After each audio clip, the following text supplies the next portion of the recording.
Hello everyone, this afternoon on the marketplace, Ghana ranked first in Africa with the largest outstanding debt of $1.69 billion to the International Monetary Fund as of July this year. Also coming up, government rules out immediate negotiations with local bondholders as part of debt restructuring program, insisting it's yet to settle on approach in areas to be affected. Meantime, Fitch is warning Ghana is at risk of debt default.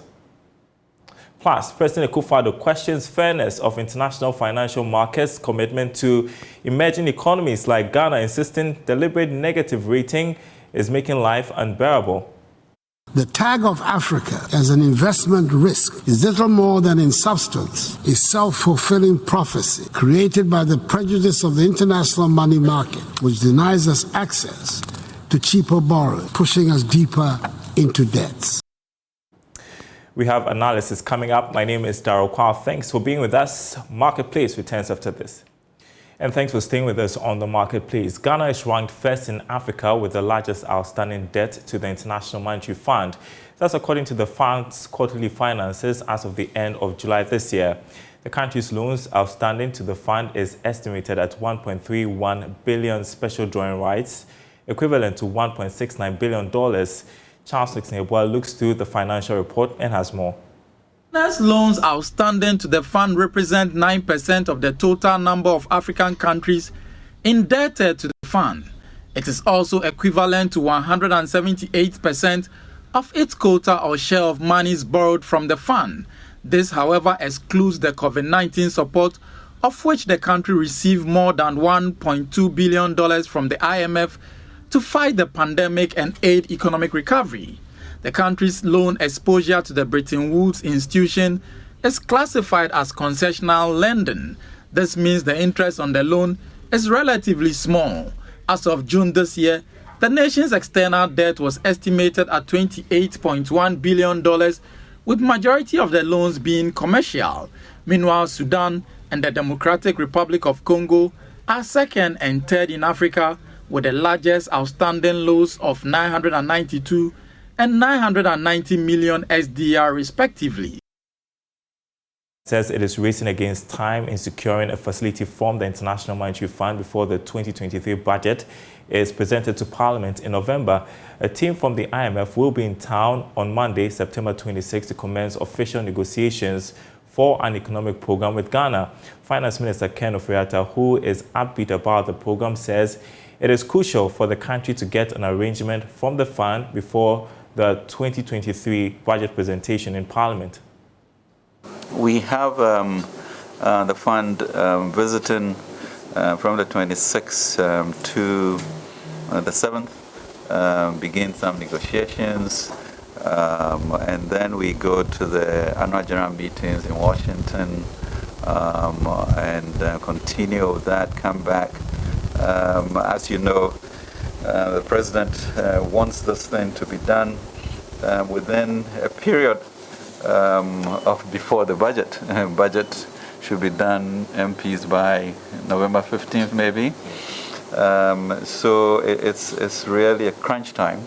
Zambia took 2 years, so we want to do it differently. But I think we are determined to do that. And we need, as a nation, to move beyond the murmuring and to understand that we can do that. I mean, it's quite encouraging, but also quite shameful when you hear Kristalina, let me quote it, that's the managing director of the IMF, saying after discussions with the president, we are determined to reach agreement by end of the year. We have started constructive discussions already. To the people of Ghana, like everybody on this planet, you've been hurt by exogenous shock, first the pandemic, and then the war. And that we need to realize that it's not because of bad policies in the country, but because of the combination of these shocks. And therefore, we have to support Ghana, that's IMF, because you are a member. You're a strong country, and you're fantastic people. And also we have to support Ghana because your strength contributes to the strength of your neighbors and contributes to a stronger world. Meantime, government is ruling out immediate negotiations with local bondholders as part of its debt restructuring program.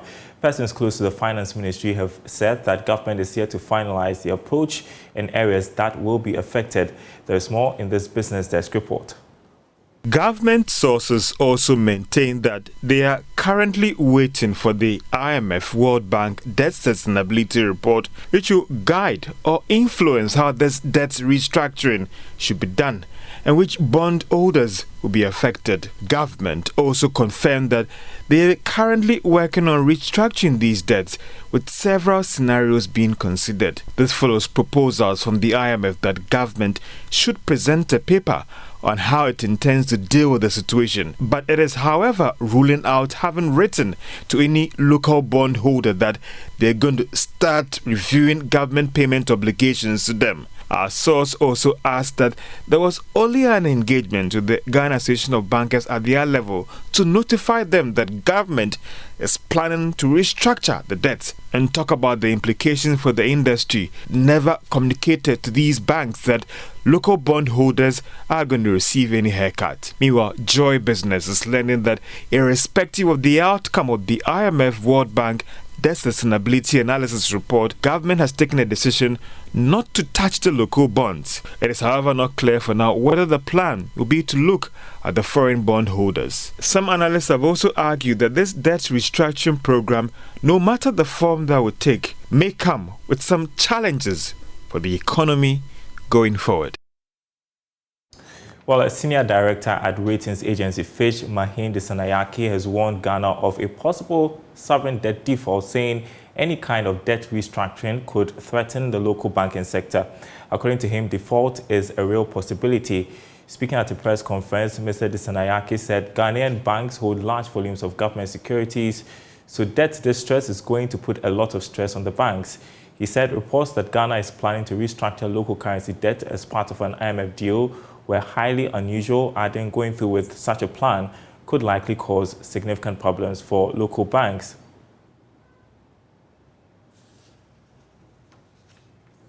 And President Kufuor has questioned the structure of the global economy, insisting it greatly puts emerging economies at a greater disadvantage. In an address at the United Nations General Assembly, the president made a strong case for global commitment towards alleviating what he argued is a crisis caused mainly by the Russia-Ukraine war, COVID-19, and structures that work against African economies. Credit rating agencies have been quick to downgrade economies in Africa, making it harder to service our debts. The tag of Africa as an investment risk is little more than in substance a self-fulfilling prophecy created by the prejudice of the international money market, which denies us access to cheaper borrowing, pushing us deeper into debts. During times of crisis, the facade of international cooperation under which they purport to operate disappears. We do not have the luxury of being able to pick and choose which problem to solve. None of them can wait. The economic turbulence requires urgent and immediate solution. By 2021, COVID-19 had pushed Africa into the worst recession for half a century. A slump in productivity and revenue, increased pressures on spending, and spiraling public debts confronted us without relent. As we grappled with these economic challenges, Russia's invasion of Ukraine burst upon us, aggravating an already difficult situation. It is not just the dismay that we feel at seeing such deliberate devastation of cities and towns in Europe in the year 2022. We're feeling this war directly in our lives in Africa. Every bullet, every bomb, every shell that hits a target in Ukraine hits our pockets and our economies in Africa. Well, that was the president at the UN. Our panel for this afternoon on Zoom to weigh in on these issues, lots of them. Associate Professor of Finance at Andrews University in the US, Williams Pepra, and partner at Deloitte Ghana, Yao Latte. Good afternoon to you. I want to begin with you, Dr. Pepra. And with the president's comments about the negative ratings by international ratings agencies and its impact on the economies of developing countries. He has said this before, and he brought it up at the UN. But aren't the rating agencies saying things that as they are? What do you make of the president coming after them again at the UN? Good afternoon. Thank you very much for calling me. My understanding from the statement of the president is to draw an attention to the rapid announcement by these agencies. But I'm sure the president will have to take some clue from the Ministry of Finance. These agencies themselves don't pick figures from anywhere. They have negotiations and discussions with the Ministry of Finance. And it is based on the data that is given to them by the Ministry of Finance that they come out with their ratings. So I'm sure that if we really want to have a positive rating results, we may have to look at our financial statement as a country. I'm sure what the ratings agency do is to give some signals to investors in the world. And that is probably where the president seems that it is really affecting our Eurobond pricing. So the president cannot convince them or find a way to change what the results they give, because they are also an independent body, also guided by certain principles that they operate with. If you really want to probably have a positive results, then we may also have to make sure that our policies are set right, and then be able to help us. I understand the president is talking about our sovereignty as a nation and our ability to be able to take loans or investment outside the country. But this angle really is not going to help Ghana and also going to help the president, because the rating agencies will not change their position based on these. Yeah, and the president also mentions the war in Ukraine and its impact on our economy. Quote, every bullet bomb that hits a target in Ukraine hits our pockets.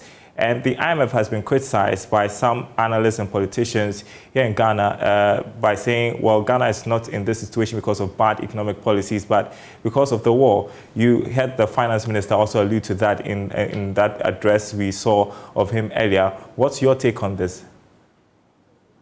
Yeah, so thank you very much and good afternoon. To an extent, it's a fact that the war in Ukraine has affected not only the Ghanaian economy, but a lot of emerging economies. And that is partly so because of our dependence on certain commodities that are imported. So Russia and Ukraine are some of the major producers of cereals, and as well as oil and gas. So to the extent that we are very much dependent, particularly the African economies are very much dependent on these two commodities. Whenever there's disruption in supply of these commodities, they obviously affect our economies. So that's the fact. What we need to appreciate is the fact that until we find other means of addressing the problem of highly dependent on commodities, particularly in Africa, we're going to have this problem every now and then. During the COVID period, when there was disruption in supply, our economies were affected and the whole of African economy was affected. The same way the Russia and Ukraine war, which has significantly affected three things. And the finance minister a couple of months ago alluded to those three things. So those three things I would say are what we call the three F's. It has affected our food, because supply of cereals, as in grains, maize, and the rest, and fertilizers have been affected. The second F is fuel, the price of oil. Ghana being a net importer of oil.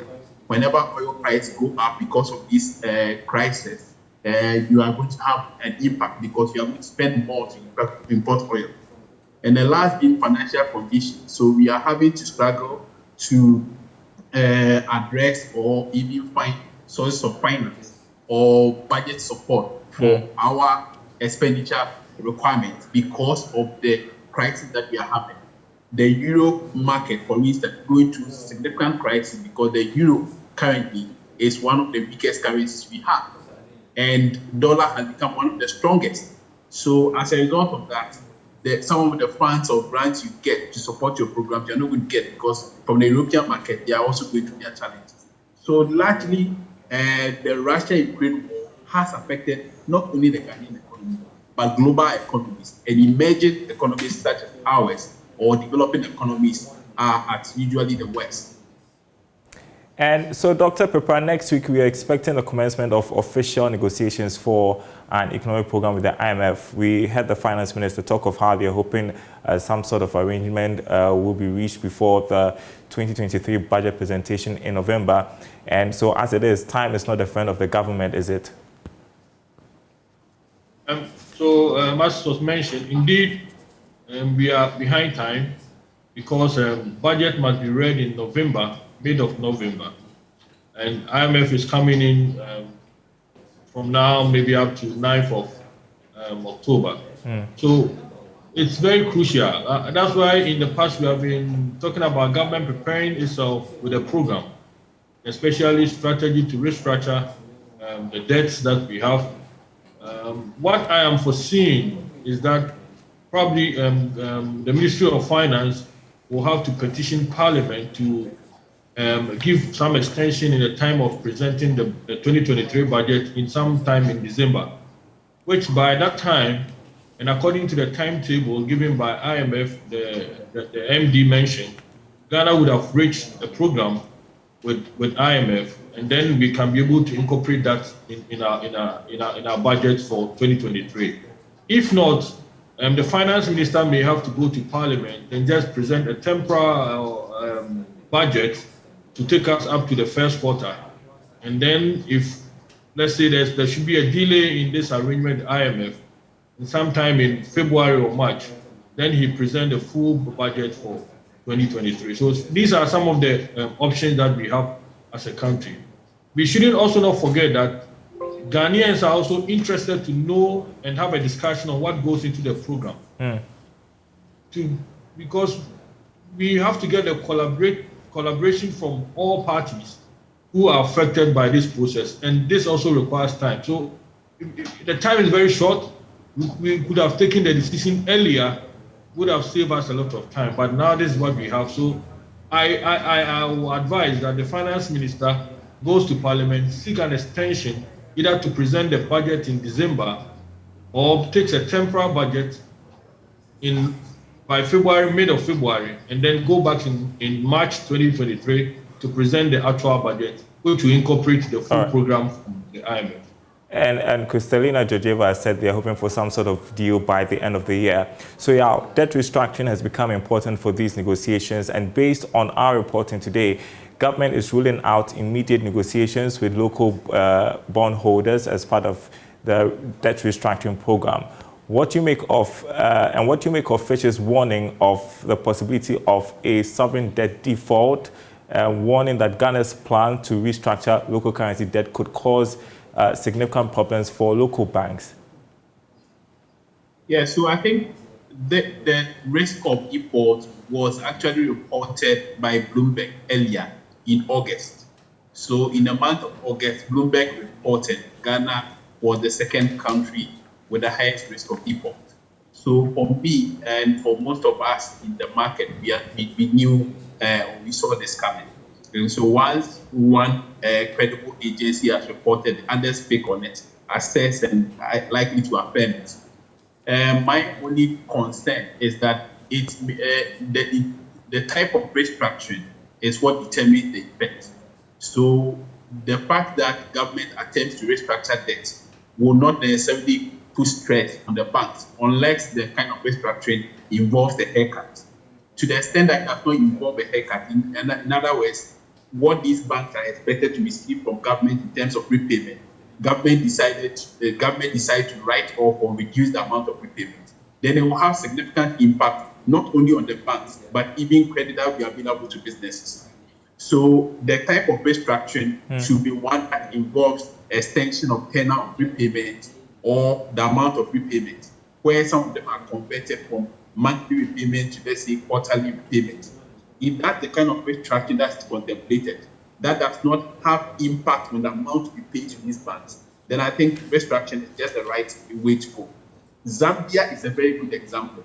So the Minister of Finance referenced Zambia, that it took 2 years. But in the 2-year period, the World Bank had provided what we call special borrowing rights out of the special borrowing rights, they were able to go back to their creditors and restructure their debt. So some of the debts were restructured with some form of guarantee or support from the World Bank or the IMF. I think we can do the same thing. Once we reach a staff level agreement with the IMF, we can go back to our creditors and our lenders and restructure our debts with support from the IMF. And I think it will be a step in the right direction because we need fiscal space. Our interest payments alone in the first quarter of the year was 53% of our total revenue. This is not sustainable. And if you don't restructure our debt, you will not have fiscal space to do capital expenditure. You will not have fiscal space to support our social interventions programs. And Doc, on the subject of our debt, our lead story today was that Ghana is ranked first in Africa with the largest outstanding debt to the International Monetary Fund. I mean, this further highlights our debt crisis and the fact that we don't own our economy. I mean, it's true. That is the negative aspect when we look at the position that we are, Ghana as a country is being put as number one. Then the positive side is that IMF also have the greatest interest in Africa, in Ghana.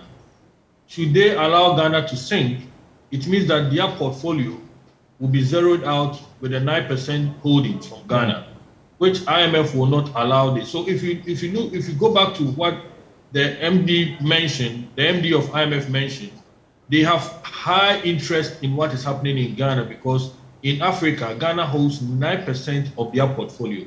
It is a lot of money to them for them to lose. So the positive side is that IMF is really prepared and ready to help us to turn around. The negative side is that our policy directions will now be dictated by IMF. And indeed, Ghana as a country, from my perspective, if you ask me, we should even have a plug-in to IMF activity all the time. Because we have noticed that anytime we go off an IMF program, the economy gets worse or bad. So what the signal is giving to us is that we may have to, as a country, plug into the IMF program all the time so that it will serve as a check on whoever is spending the money within the country. And this is something that people don't want to hear, but we can go back to all the 17 programs. Just a year after the program, the situation gets worse. Then why don't you have a plug-in to IMF all the time so that they help us to direct our policies? This is what we are missing as a country. And because we tend to spend when there's no policeman policing us. But if we have the IMF as our policeman, he's able to help us to, as a country, live within our means and control our expenditure. This is the reason why we have gotten to where we are. So if we can have a plug-in to IMF program all the time, it will help us. Right, and earlier this week, the Statistical Service released the second quarter numbers, which showed that our economy expanded by 4.8%. But with debt hanging over our head, is there anything worth celebrating? Yeah, so I think it is worth celebrating in the sense of us having a significant base to our economy. And I tell you, in the context of some of the reports that we are hearing, so Ghana is the highest in terms of outstanding debt in Africa. And I think it also goes to the point that Ghana is actually the highest in terms of Eurobond to GDP.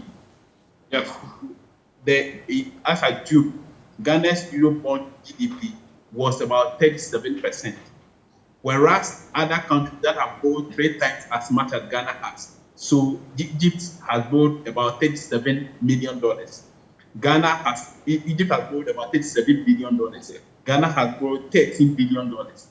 But Egypt has 6% Eurobond percentage to GDP. Ghana has over 30% Eurobond to GDP. So it means that a lot of the borrowings have not gone to increase the base of our GDP.